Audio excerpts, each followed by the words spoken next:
बात उन लोगों की जिन्होंने पिछले 10 साल में हरियाणा में सरकारी नौकरी हासिल की, सरकारी भर्ती में उनका नाम आया। उन रिजल्ट के ऊपर हाई कोर्ट की तरफ से यह बड़ा फैसला लिया गया। हरियाणा में सरकारी भर्तियों के रिजल्ट पर यह आदेश, यह फैसला हाई कोर्ट की तरफ से, पंजाब हरियाणा हाई कोर्ट की तरफ से लिया गया है। हरियाणा में 2019 के बाद की सभी सरकारी भर्तियों के जो नतीजे, रिजल्ट हैं, उनको रद्द किया गया है। सामाजिक आर्थिक आधार पर दिए गए 10 अंकों को हाई कोर्ट ने बताया असंवैधानिक और सभी भर्ती परिणाम मेरिट के आधार पर नए सिरे से तैयार करने के आदेश दिए गए हैं। और यह भी कहा कि जो मेरिट में नहीं आएंगे वो अनुबंध पर माने जाएंगे। नए रिजल्ट के बाद ही स्थायी पद मिलेंगे। बिना ठोस डेटा के बोनस अंक देना संविधान के खिलाफ है। 10,000 से अधिक कर्मियों की नौकरी अब नए मेरिट के हिसाब से तय होगी। ये अपने आप में एक बड़ा, आप कह सकते हैं कि मामला है, क्योंकि बहुत सारे लोग कि सरकारी नौकरी उनको मिली होगी, लेकिन इस सबके बीच जिनको 10 अंक सामाजिक और आर्थिक आधार के ऊपर 10 अंक दिए गए थे और उनके बाद उनकी मेरिट में नंबर ऊपर चला गया या फिर सरकारी भर्ती उनकी हो गई, नौकरी मिल गई, तो उनके ऊपर यह तलवार लटकती हुई नजर आ रही है। अब उन 10 अंकों को हटाने की बात है, लेकिन यह भी कहा गया कि जो मेरिट में नहीं होंगे वो कॉन्ट्रैक्ट पर माने जाएंगे। मतलब इस आदेश को समझे तो ये लग रहा है कि नौकरी किसी की नहीं जाएगी। हाँ, ये हो सकता है कि आप इस समय सरकारी नौकरी की तरह काम कर रहे हो, लेकिन अगर आप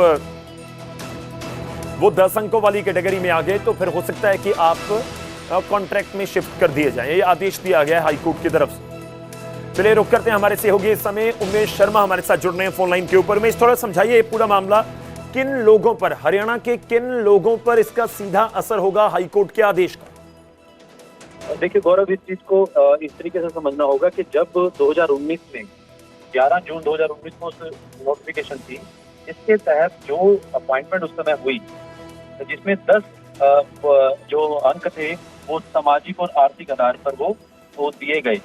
उसी समय उसके बाद जब ये सब कुछ हो गया तो हाई कोर्ट में धीरे धीरे कर इसके खिलाफ पिटीशन आनी शुरू हो गई। काफी बंच पिटीशन इसमें दाखिल होती गई। अब जो फैसला आया है उसका सीधा सा अगर मैं कहूँ कि असर देखिए हजारों के तादाद में जो कर्मचारी लगे हुए हैं उन पर पड़ेगा। हाँ, अगर इसको कहें कि जो लगे हुए हैं वो हटाए नहीं जाएंगे, लेकिन उनकी सीनियोरिटी पर असर जरूर पड़ेगा। वो कैसे, उसका समझना बड़ा सीधा तरीका है। कोर्ट ने साफ कहा कि पहले तो ये जो आप अंक वाला पॉइंट है ये हटा के अब आप मेरिट लिस्ट बनाइए। तो आप सोचिए कि जिनके अंक हटेंगे और मेरिट लिस्ट जब बनेगी तो जो मेरिट लिस्ट में आएंगे उनको वो अपॉइंटमेंट रखी जाएगी, लेकिन जो नहीं आएंगे उनको हटाया नहीं जाएगा। नो फॉल्ट का सिद्धांत इसमें साफ का ऑर्डर में कि नो फॉल्ट का सिद्धांत इसमें रखा जाना चाहिए, क्योंकि उनका कोई कसूर नहीं है, वो लंबे समय से नौकरियां भी कर रहे हैं, लेकिन उनको एडॉक बेसिस पे ही माना जाएगा। हाँ, अगर सरकार के पास पद और निकलते हैं, कोई और पोस्टें निकलती हैं, तो उनको वहां एडजस्ट किया जाए। तो सीधा सा है कि असर तो पड़ेगा, क्योंकि सीनियोरिटी पर असर पड़ेगा। जिसकी अपॉइंटमेंट जिस दिन से है उस दिन से उसकी सीनियोरिटी मानी जाएगी। फ्रेश मेरिट लिस्ट बनानी होगी सरकार को, तो कहीं ना कहीं ये कवायद बड़ी है, असर भी बड़ा है। ठीक है, लेकिन उमेश, एक और चीज जाननी चाह रहा था कि अलग अलग विभाग है, उनमें सरकारी नौकरियां हैं, क्या ये सब A to Z सबके लिए है? कोई भी डिपार्टमेंट हो, कोई भी विभाग हो? जी देखिए, बिल्कुल, जहां पर जिस पोस्ट, अगर कोई पोस्ट निकली है उसमें जो पॉइंट रखा गया तो उसका असर, गौरव बिल्कुल आपका सवाल जायज है कि असर पड़ेगा। जो अभी तक, इसलिए मैंने कहा कि हजारों कर्मचारी होंगे, चाहे 5 से 8 हजार हों या 8 से 10 हजार हों, जहां उस दौरान जो भी पोस्टें निकले उन पर इसका असर पड़ना लाजमी है। और ये बिल्कुल सही है कि जो उसमें पोस्ट निकली है इस दौरान, क्योंकि ये भर्ती को ये कहा गया है कि आप इसको मेरिट लिस्ट के अनुसार तैयार कीजिए, जो पुरानी है उसको आप रद्द कीजिए। उन्होंने सेटिसाइड साफ इस आदेश में लिखा गया है कि उसको रद्द कर दिया गया है, नई सिरे से आप मेरिट लिस्ट बनाइए। चलिए, शुक्रिया, धन्यवाद हमारे साथ जुड़ने के लिए। जो आप जानकारी दे रहे हैं, जो उमेश ने जानकारी दी, उसका सीधा मतलब यह है कि देखिए, जिनको सामाजिक, सोशल या फिर फाइनेंशियल के तौर पर उनके आधार के ऊपर 10 अंक दिए गए। अब फर्ज कर लीजिए कि किसी के 90 अंक थे या 110 अंक थे, वो 10 अंक और उनको मिल गए, 120 हो गए। तो अब 120 वाले की मेरिट हो सकता है कि बहुत ऊपर चली गई हो, क्योंकि जब मेरिट तैयार की जाती है तो एक अंक 0.5 का भी फर्क पड़ता है और उसका भी असर नजर आता है पूरी मेरिट के ऊपर। तो इसका सीधा सा मतलब यह है कि उन लोगों के ऊपर असर ज्यादा नजर आ सकता है जिनकी मेरिट इन 10 अंकों की वजह से नौकरी पाने के लिए काम आई।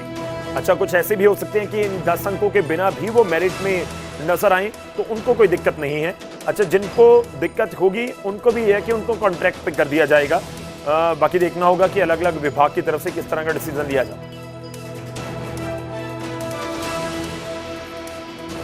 चलिए अब तलवार लटक गई।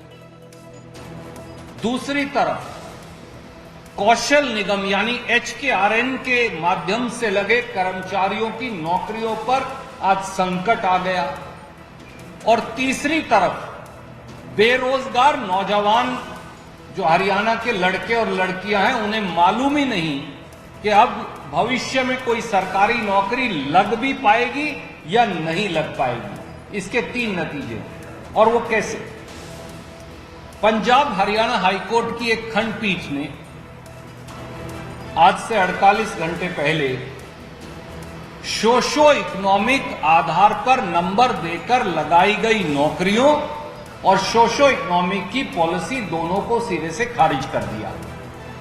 और यह भी कहा कि 3 महीने में 2019 और उसके बाद लगी सभी नौकरियों की पुनर्मेरिट लिस्ट बनेगी, नए सिरे से रिवाइज मेरिट लिस्ट तैयार की जाएगी।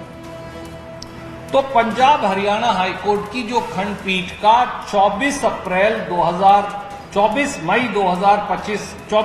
2025 का जो निर्णय है, 2019 के बाद लगे 30,000 से अधिक अब सरकारी कर्मचारियों की नौकरी खतरे में आ गई है।